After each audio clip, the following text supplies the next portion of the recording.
بسم اللہ الرحمن الرحیم۔ حضرت عبداللہ ابن عمر رضی اللہ تعالیٰ عنہ بیمار ہو گئے، شدید علیل تھے، طبیعت مبارک میں کمزوری آ گئی، کچھ کھانے کو دل نہیں کرتا تھا، گھر والے بار بار کہتے کچھ کھا لیجئے کچھ کھا لیجئے، نہیں کھاتے تھے۔ بالآخر حضرت نافع آپ کے غلام تھے، ان سے کہنے لگے کہیں سے مچھلی مل جائے نا تھوڑی سی تو میں کھاؤں گا۔ تو کہتے ہیں میں سارے مدینے میں ڈھونڈتا رہا، مچھلی نہ ملی، اگلے دن بھی ڈھونڈی تو نہ ملی، تیسرے دن بھی ڈھونڈی تو نہ ملی، تو فرمانے لگے یار بس چھوٹی سی خواہش ہے، کوئی فرض نہیں ملتی تو رہنے دے۔ کہتے ہیں چوتھے دن مچھلی مل گئی، میں 1.5 دینار کی مچھلی لا کے حضرت عبداللہ ابن عمر رضی اللہ تعالیٰ عنہ کے سامنے جو مچھلی رکھی تو آپ نے لقمہ روٹی کا توڑا تھا، مچھلی کو لگانے لگے کہ دروازے پہ فقیر نے آ کے آواز دی کچھ کھانے کو دو۔ تو حضرت عبداللہ ابن عمر نے روک لیا اور ہنسے۔ کئی دفعہ ہم بھی دیتے ہیں پر ہمارا چہرہ دیکھنے والا ہوتا ہے، اتنے ہم غصے میں ہوتے ہیں، دے دیتے ہیں، لیکن جو چھلوٹیں ہوتی ہیں نا چہرے والی وہ گنی نہیں جاتی۔ ہنسے، فرمایا دیکھو میرا اللہ کتنا کریم ہے، وہ مجھے بچانا چاہتا، اٹھا بار دیا جا کے۔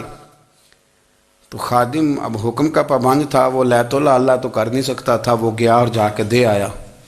فقیر جب سارے محلے سے آٹا اکٹھا کر لیتے ہیں تو پھر ایک جگہ جا کے بیچتے بھی ہیں۔ دے آیا، وہ 2 گلیاں آگے گزرا تو میں پیچھے دوڑا گیا، میں نے کہا سچ بتا کھانی ہے کہ بیچنی ہے؟ وہ کہنے لگا جو بھی سبب لگ جائے کر جاؤں گا، آپ نے دے جو دی ہے۔ تو کہتے ہیں میں نے اسے کہا کہ یہ 1.5 دینار کی میں نے خریدی تھی، اگر تو 2 دینار کی مجھے بیچ دے تو آج کل مچھلی مدینے میں مل نہیں رہی تو میں اپنے آقا کو دے دوں گا، وہ یہی کھائیں گے، بیمار ہیں۔ تو کہنے لگا جی بسم اللہ، مجھے کیا اعتراض ہے، 2 دینار مل رہے ہیں، 1.5 کی مچھلی، اور 1.5 کی بھی کسی نے نہیں خریدنی تھی، اب تو پک گئی۔ فرماتے میں نے 2 دینار اس کو تھمائے، وہ مچھلی اس سے خریدی اور خرید کر کے میں لا کے حضرت عبداللہ ابن عمر کے سامنے دوبارہ رکھی۔ تو فرمایا یہ کیسے آ گئی؟ میں نے کہا حضور 1.5 کی خریدی تھی اور پھر فقیر کو دے دی، اب اسی سے میں 2 دینار کی خرید کے لایا ہوں، آپ قبول فرمائیں۔ تو فرمانے لگے تم نے اچھا نہیں کیا، اب اس طرح کرو 2 دینار بھی اسے دے اور مچھلی بھی واپس دے آؤ۔ عرض کی حضور کیوں؟ فرمایا تم نے قرآن نہیں پڑھا؟ حضور پڑھا ہے۔ فرمایا رب فرماتا ہے لن تنالوا البر حتی تنفقوا مما تحبون، تم بھلائی کو اس وقت پہنچو گے جب اپنی پیاری چیز راہ خدا میں خرچ کرو گے۔ امام غزالی نے لکھا ہے، فرمانے لگے دیا تو وہ حضرت نافع کہتے ہیں میں دینے گیا، دے کے واپس آیا تو کچھ پریشان تھا کیونکہ مجھے بھی 4 دن ہو گئے تھے نا تلاش کرتے، تھوڑی طبیعت میں مایوسی تھی کہ اتنی محنت سے میں نے لایا اور آپ نے واپس کر دی۔ تو حضرت عبداللہ ابن عمر نے مجھے قریب بٹھایا، پھر مجھے تھپکی دی، فرمانے لگے پتر میں نے ویسے بھی کبھی جھوٹ نہیں بولا اور آج کل تو میں ویسے ہی بیمار ہوں، ٹائم ہی نہیں، وقت ہی نہیں، موقع ہی نہیں جھوٹ بولنے کا، میں تجھے سچ بتاؤں مجھے مچھلی کھا کے اتنا سکون نہیں ہونا تھا جتنی اللہ کے راستے میں خیرات کھا کے مجھے سکون ہوا۔ تو تجھے تو میری راحت سے غرض ہے نا کہ مجھے راحت کیسے ہوتی ہے، تو مجھے سکون ملا ہے، راہ خدا میں دے۔ میں نفسانی خواہش پوری کر لیتا تو یہ میرا نفس کل پھر مجھ سے مچھلی مانگتا، پرسوں کہتا نہیں چھوٹے گوشت کی یخنی بھی چاہیے۔ ہم لوگ الجھ گئے ہیں، بہت بڑے قیدی ہیں اپنے آپ کے، بڑے قیدی ہیں، سارا دن اپنی خواہشات کی تکمیل میں بھاگے رہتے ہیں، بڑے بڑے سونے نوجوان۔ میں ان پہ تنقید نہیں کرتا، مجھے ان پہ ترس آتا ہے۔ جب میں رات کے اندھیروں میں انہیں ٹیلی فون لے کے چوکوں میں کھڑے دیکھتا ہوں تو مجھے رحم آتا ہے۔ میں کہتا ہوں دیکھو نفس کی خواہش کے پیچھے یہ کیا مثلاً آخر کیا ہے اس میں؟ ایک عورت کے پیچھے تباہ کر لیا اپنے آپ کو، یعنی زیادہ سے یہ کوئی مقصود ہے؟ یہ کوئی مقصد حیات ہے جس کو مقصد بنا لیا ہے؟ میرے عزیز بات کو سمجھ لیں، اتنا خوبصورت آدمی ہے اور اتنا اس کا اونچا قد کاٹ ہے، اور کیا کس کے پیچھے یہ بھاگا ہوا ہے؟ بڑا سمجھدار، دانشور، عقل مند آدمی، ذی روح بندہ، لیکن اس کا سٹیٹس آپ یہ ملاحظہ کریں کہ وہ 20-40 ہزار کی خاطر جھوٹ بولتا ہے، دھوکہ دیتا ہے، فریب اور فراڈ کرتا ہے۔ ہم اپنی نفسانی خواہشات کے پیچھے اس طرح بھاگتے ہیں کہ ہم اصل سے رہ جاتے ہیں۔ میری باتوں کی سمجھ آ رہی ہے آپ حضرات؟ تھوڑا تھوڑا کر کے، ایک ایک کر کے ان کی باتیں کم مانیں۔ وہ ضروری تو نہیں نا کہ سویرے ناشتہ بازار سے اپنی مرضی کا تگڑا کیا ہے، بازار سے لا کے پوڑیاں چنے بہترین کھائے، اور پوڑیاں چنے ابھی کھائے نہیں، شاپر میں ڈالے ہوئے ہیں، اور وہ لے کے ابھی آ رہا ہے تو ساتھ ہی رستے سے گوشت بھی چھوٹا اچھا لگا تو 2 کلو وہ بھی لے آیا کہ پوڑیاں چنے کھاؤں گا اور دوپہر کے لیے گوشت پکاؤں گا. وہ پہلے یہ تو کھا لے صاحب, اس سے تو نجات پا لے. یہ پتہ نہیں ہضم ہوتا ہے کہ کچھ اور کرتا ہے تیرے ساتھ, لیکن وہ گوشت بھی ساتھ لے آیا. یعنی ٹیبل پہ, ناشتے کے ٹیبل پر بیٹھ کے فیصلہ ہو رہا ہوتا ہے کہ ہم نے کیا کھانا ہے, ہم نے کدھر جانا ہے. سنگیو یاد رکھو, باتوں کو سمجھو اور غور کرو.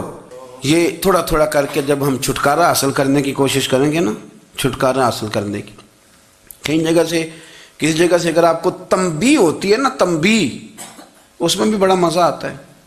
اس میں بڑا, ہمارے ایک بزرگ تھے تو ایک دن نا میں گیا تو کہنے لگے الحمدللہ آج میں بڑے سکون میں ہوں. میں نے کہا جی وہ کیا ہوا؟ کہنے لگے میں اپنے آپ کو بڑا پیر صاحب سمجھنے لگ گیا تھا.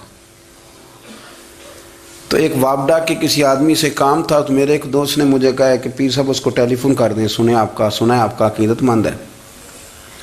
میں نے اس بندے کو ٹیلی فون کیا تو کہتا ہے پیر صاحب میں عزت آپ کی بڑی کرتا ہوں پر یہ کام نہیں ہو سکتا. کہتے ہیں جب اس نے مجھے کہا نا تو کچھ بھی نہیں, تو مجھے بڑا مزہ آیا ہے, ورنہ میرا تو نفس پھول گیا تھا. میں تو سمجھتا تھا کہ جو میں کہتا ہوں ویسے ہی ہو جاتا ہے. کہتے اس نے تھوڑا سا نا مجھے لیول میں کیا ہے, مجھے مزہ آیا. یہ لوگ نا اپنے اوپر بوجھ ڈالتے تھے, یہ تھوڑا تھوڑا پیچھے ہٹتے تھے, یہ سمجھتے تھے کہ اس طرح تو ہماری تکمیل رہ جائے گی. صبح سے شام تک اگر اسی نفس کی باتیں مانتے جائیں گے تو خرابی کرے گا. دولت کا نشہ ہے بھائی, دولت کٹھی کرنے والا کسی جگہ سیر نہیں ہوتا. حسن کا نشہ ہے, حسن کا نشہ ہے. حضرت ابوبکر شبلی رحمۃ اللہ علیہ فرمایا کرتے تھے جو تیری بیٹی کو خوبصورت سمجھ کے اس کے ساتھ نکاح کرنا چاہے اسے بیٹی نہ دینا. حضرت جی کیوں؟ فرمایا حسن تو تھوڑے دن کے بعد ختم ہو جائے گا, پھر وہ اس کی قدر نہیں کرے گا, وہ تو کہیں اور منہ مارتا پھرے گا. حضرت ابوبکر شبلی رحمۃ اللہ تعالی علیہ کی بیٹی خوبصورت تھی. ایک نوجوان کہنے لگا میرا نکاح کر دیں. آپ فرمانے لگے پتر تو 1 مہینے کے بعد آنا کر دوں گا. بڑی موٹی تازی خوبصورت صاحبزادی. تو حضرت نے اسے دوائی کھلائی, اسے پخانے لگ گئے. جو پخانہ کرتی ایک مٹکے میں سنبھال دیتے.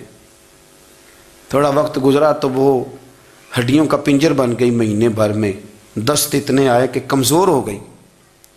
تو ابوبکر شبلی 1 مہینے کے بعد نوجوان کو بلایا, فرمایا ادھر آ تیرا نکاح کروں. بچی دکھائی تو وہ کمزور بستر پہ پڑی. فرمایا شادی کر. کہنے لگا اس سے نہیں میں نے کرنی. فرمایا یہ وہی ہے؟ کہنے لگا جی نہیں. فرمایا تو کہتا تھا مجھے عشق ہے, کدھر گیا تیرا عشق؟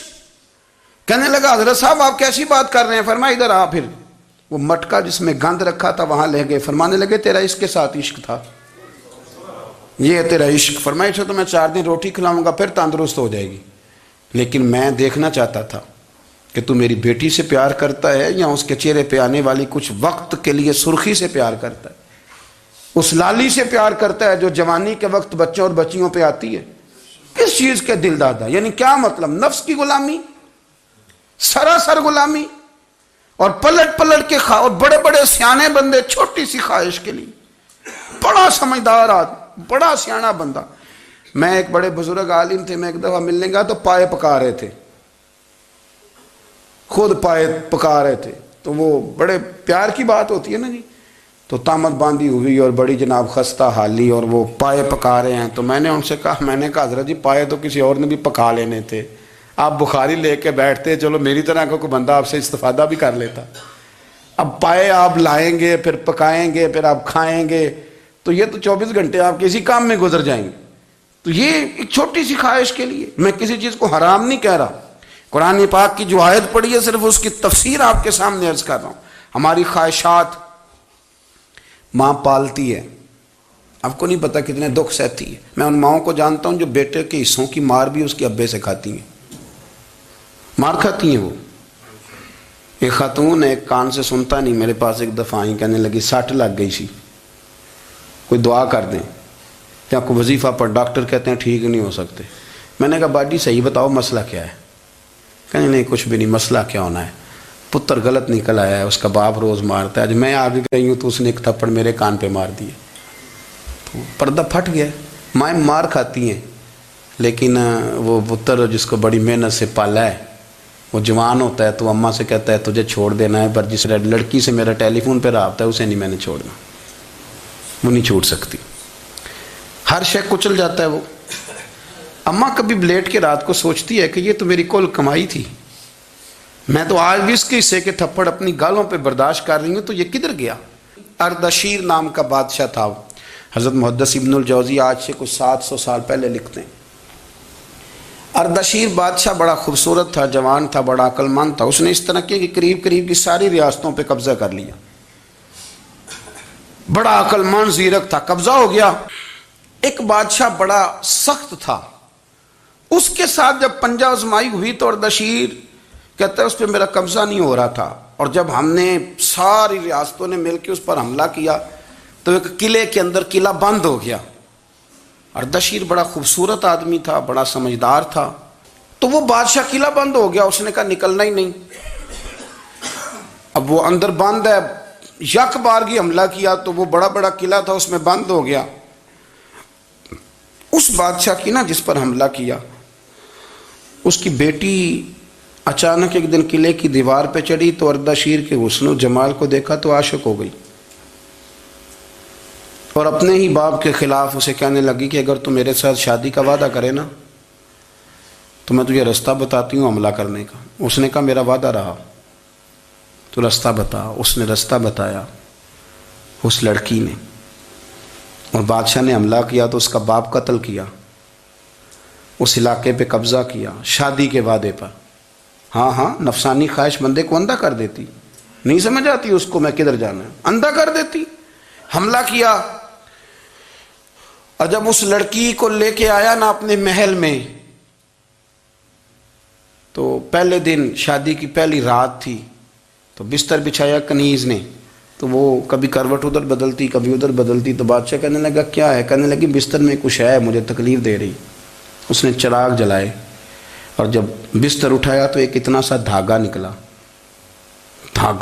دھاگے سے عموماً تکلیف نہیں ہوتی، تو اس نے کہا تو اتنی نرم و نازک ہے کہ دھاگا؟ کہنے لگی میرا باپ نا میرے ساتھ اتنا پیار کرتا تھا کہ روز میرا بستر بھی خود بچھاتا تھا، اور اس نے آلہ رکھا ہوا تھا، وہ ناپتا تھا کہ کوئی پایا اونچا نیچا تو نہیں، میری بیٹی کا بیلنس سوتے وقت خراب نہ ہو جائے، اور میرے لیے گوشت اور کپڑے بھی خود پسند کر کے لاتا تھا، کھانے پینے کا خود خیال کرتا تھا۔ اردشیر کہنے لگا اچھا وہ اتنا پیار کرتا تھا، اور پھر تو نے اس کے ساتھ کیا کیا؟